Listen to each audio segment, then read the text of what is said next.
What a great time to be alive and a great day to be with Pastor Jamshed Peter, our Pakistan family visiting us here in Thailand.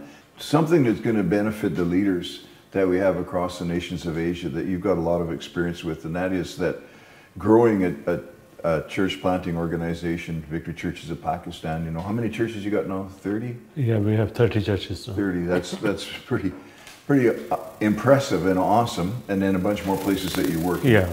Yeah, and as we go, I'm going to throw some of those pictures in that you sent me and some of the video of the recent prayer festival, prayer conference thing. That's just powerful.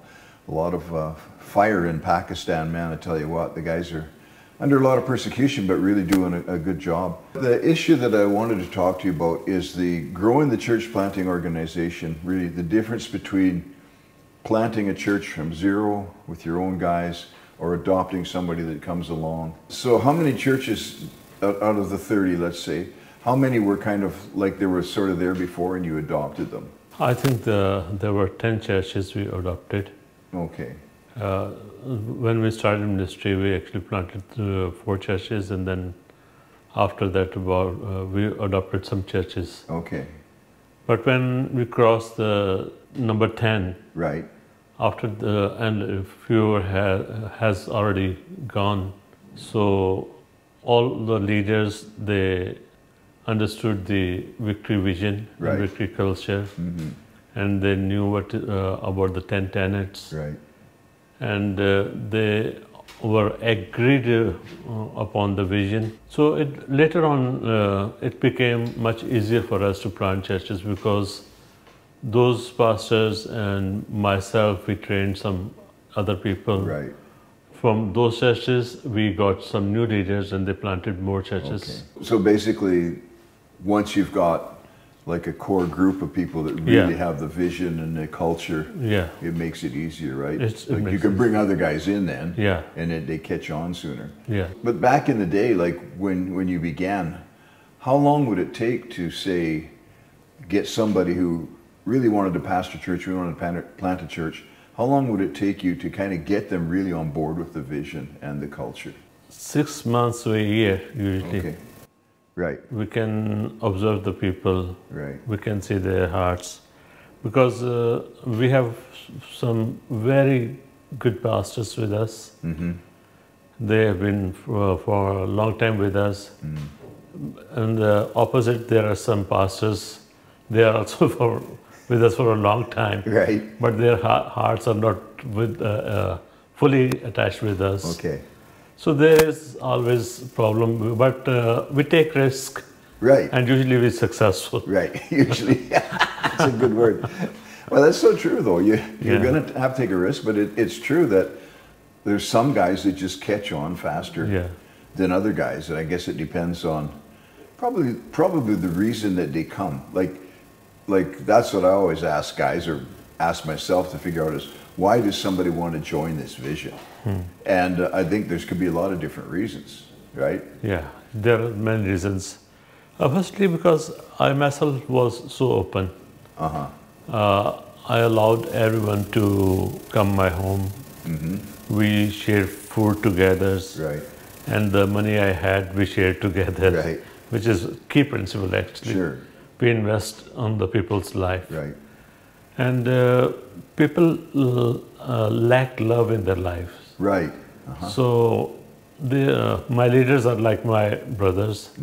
And I have boldly said that I love my leaders more than my physical brothers. Right. Because our cause is one. Yeah. Our vision is one. Right. And I do not see my real brothers more than my leaders. Right, right. Because we have a great love among us, and each one respect each other. They respect me, like not only like a big brother, but like a spiritual father. Sure, sure. So we have good leaders, and moreover, most of our leaders are in 40s now. Those who started with me. Right. So we have planned for the next generation. This year we have started Bible study circles, focusing on the leaderships, mainly from the young people from the church who are working some secular jobs. We bring them in our Bible study circles, so we can impart the vision, and in future they can work as a church planter. Yeah, that's good. You've got to have that long-term thinking ahead, right? Planning ahead, because in the future you're going to need a lot more leaders. Obviously. So you mentioned you bring a lot of these guys. You spend a lot of time with them. Your home is open to them. And what are some of the other things? I see you traveling a lot with these guys. What happens when you travel? Like, how does that build the family? Yeah, actually, our work is in 1,100 kilometers from Lahore to Hyderabad. It's almost 1,100 kilometers. And every year I try to go at every place. And I always take a few key leaders with me. And if we are traveling 6 hours or maybe 10 or 11 hours in our car, it gives us a lot of time to talk and to plan things. Yeah, for sure.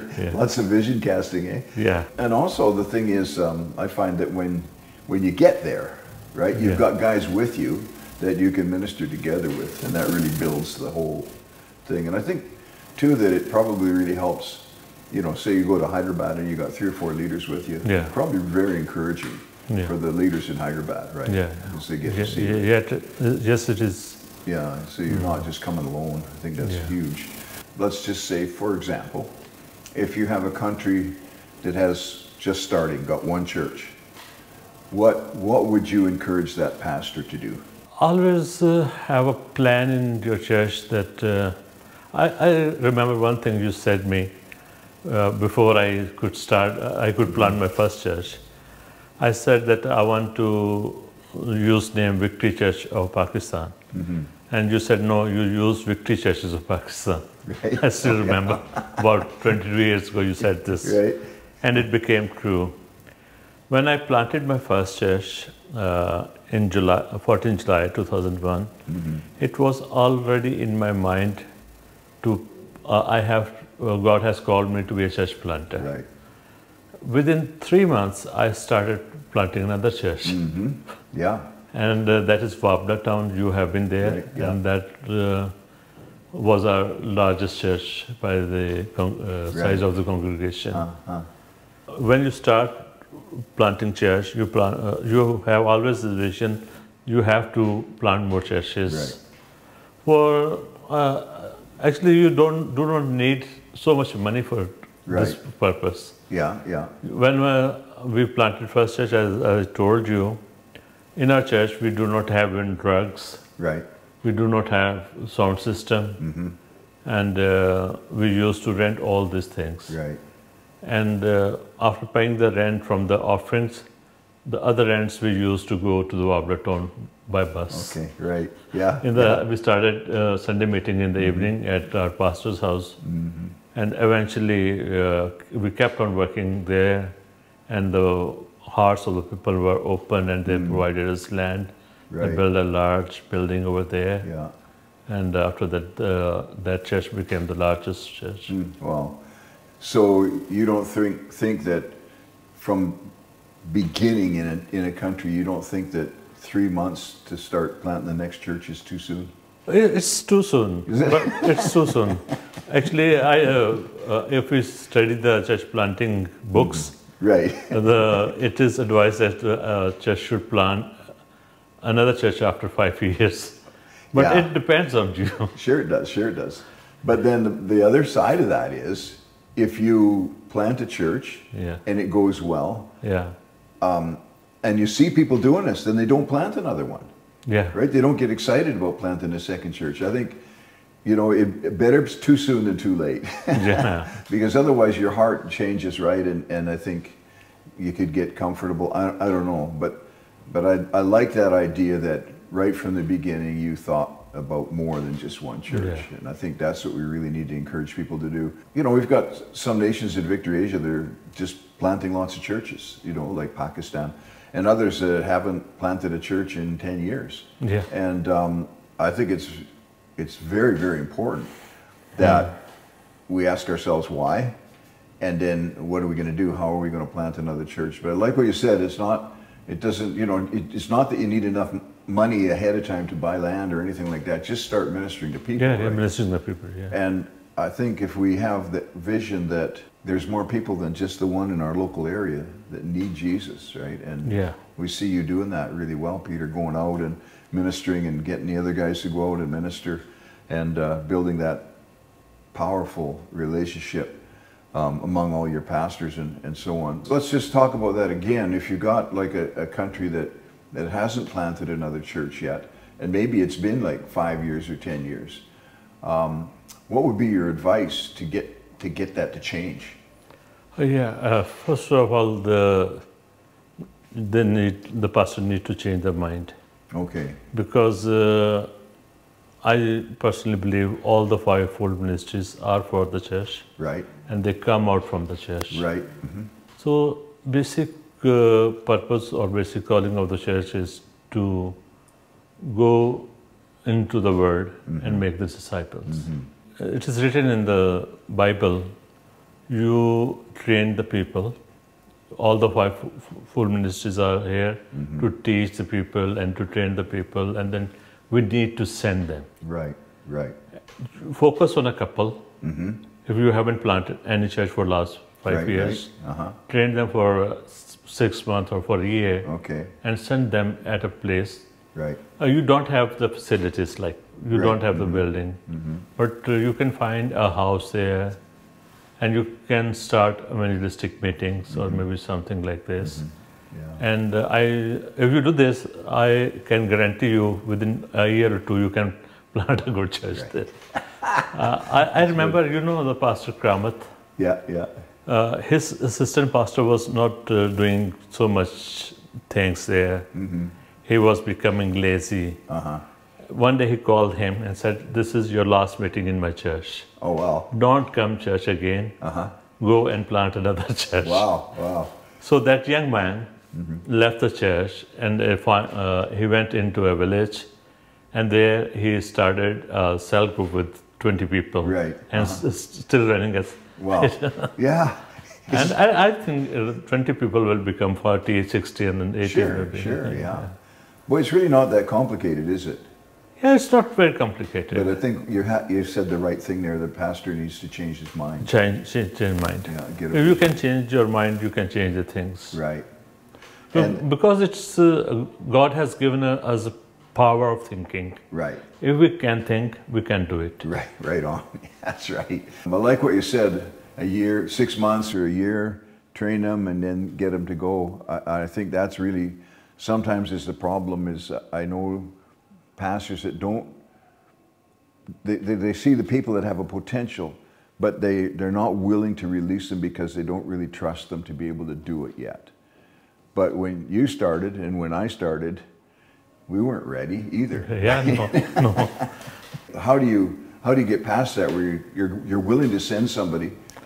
As I said earlier, that if we don't take risk, or I can say we can't trust people. Right. It's mean we can't trust on ourselves also. Right. Yeah. So it's very necessary to take risk and trust the people and release them. Yeah, that's good. People want to go. In my 23 years of ministry life, I have experience. People want to go, but there should be someone who can release them, who can send them, who can do the apostolic work and lay hands and can release them for the ministry work. Yeah, that's very good. You begin to be able to recognize when people need to go out. Yeah. And even if they don't recognize it, like we've sent a lot of people out from here that said, "I'm not ready to go," you know, like I'm not ready. I don't feel ready. But you can tell that if they don't go, it actually does them more harm and it does you more harm. Yeah. Because you're going to have to start having some conflict. The church will split sometime. Yeah, that's right. Yeah. I have seen in my life where the people were not released. One church split into 6 churches. Oh my. If a pastor had released them at the right time, all those churches belong to him. Would be his, yeah. Would be his. Boy, that's a good point, Yeah. Taking a risk on people and having faith in them. And it's not just having faith in them, it's having faith in God, Yeah. right? I mean, other than that, none of us could make it. When you're looking at your church, for example, I mean, I've been in the churches in Pakistan enough. I know that you've got lots of grandmas and grandpas and aunties and uncles and young people. And so how do you like see through all that and find the potential ones? Actually, as you know, we've been working hard on the people. And when the bush is burning, Right. you can see. Right. So, as I read in a book, or it is written in the Word of God also, as Jeremiah says, that there is a fire of God in my bones, I can keep it. Yeah. So we can see. Right. People can be seen, and we can trust them, and we can send them. And there is another thing which I have felt that because the lack of funds or lack of facilities, usually the pastors don't send the other people because they think that they will demand salary. Right. So in Pakistan, other people, the secular job, the people who do secular jobs or business, they earn more money than the pastors. Right. Yeah. So nobody wants to become pastor or evangelist or something like this. But in future, especially for the Pakistan, I think that we should have educated people, and they have they know the good technology also, and they do secular jobs, Right. and the part time they do the ministry work. Rather than depending on the church, they should be supporting the church. Right. Yeah, and you see that, it depends on where you're at. In Thailand, that's what we do. All of our guys have what we call it income-producing ministries, right? There are other places where maybe you don't have to do that. I think most in the Philippines, the pastors are paid by the church. But you have to do whatever it takes in your circumstance, in your situation, to get people mobilized. How do you develop that ability to see the potential in people? The person who has a call of God upon his life, so I'm talking about the fivefold ministries, Right. You can easily recognize him. Right. Leader is the person, especially when we see the people doing church work, Right. and we don't say them to do that. Right. You can recognize this. Sure. This man has ability Right. to become a leader. That's right. Yeah, I've seen that over and over again too. You know, I mean, and to me that kind of brings up a challenge that we have in Victory Asia or anywhere. Because that's what I tell my guys here. Well, who's going to be the next apostolic leader of Thailand? I said, well, the guy who's doing it now, without a title, right? Yeah, like without he's already title, doing it, right? And so obviously he's the one that's gifted. And I think sometimes what happens is we can get a pastor that is the leader that doesn't have that apostolic gifting. And he's the one that says there's no potential leaders in my church. And he can actually be like the closed door to the future. I'm not sure that a pastor can change and become apostolic. I think he can, because I think you did and I did. Yeah, he can, because if I tell you about myself, when I was under 18 years old. I was not about 18 years. Right. But my pastor had just started the church. The church was very close to my home. I could walk to there. Okay. And usually we had the meetings in the evenings, on the Sunday evenings. It was a small place. Pastor did not say to do anything in the church, but I started cleaning. Right. Mobbing, and setting the sound system. And when everything was okay, I used to come back my home and take a shower, and then go back, and I was leading the meeting. Okay, yeah. Nobody told me. Right. But eventually I became deacon, then elder, but somehow I left that church and God brought me over here. And no, I am a national leader.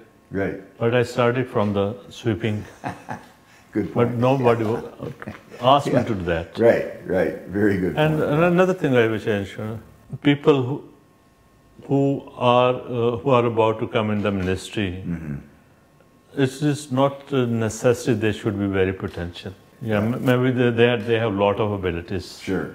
I do not have lot of abilities actually. Uh-huh. I cannot sing, I cannot clap, maybe I am not a good manager, Yeah. but I can do two things. I can teach and I can preach. Right. And so developing those gifts that you know you can do, and then you look for other people that can fill in, in the other areas. But it's like you say, anybody can sweep and mop. Yeah. Right? Yeah. Anybody can do it.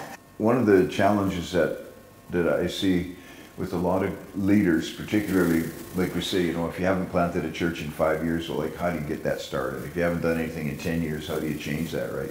And I think a lot of guys just have a difficult time changing. Yeah. And maybe it's because they don't see the possible benefit of changing or the blessing of changing.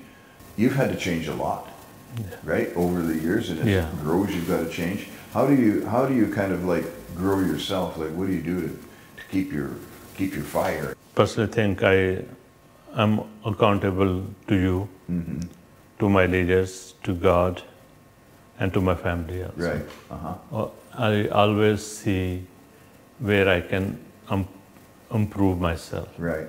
Where there is need of improvement.